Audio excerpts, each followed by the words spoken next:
बिस्मिल्लाहिर्रहमानिर्रहीम। अस्सलाम वालेकुम। आज हम आपके लिए जो ड्रिंक तैयार कर रहे हैं वो है मैंगो आइस शेक। इसके लिए हमने 250 मिलीलीटर दूध लिया है। आइस है हमारे पास तकरीबन हाफ़ कप आइसक्रीम है, मैंगो आइसक्रीम। 3 टेबलस्पून हमारे पास शुगर है और एक छोटा आम है जिसके हमने क्यूब्स काटे हैं। ये तमाम चीज़ें हम अब ब्लेंडर में डालेंगे। ये देखिए हमने ये तमाम चीज़ें डाल दी हैं इसके अंदर। अब हम इसको ब्लेंड कर देंगे।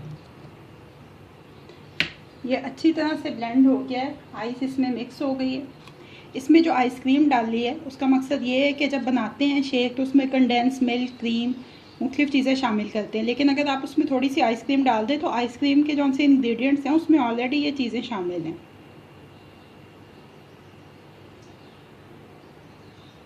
ये देखिए हमारा मैंगो आइस शेक रेडी है।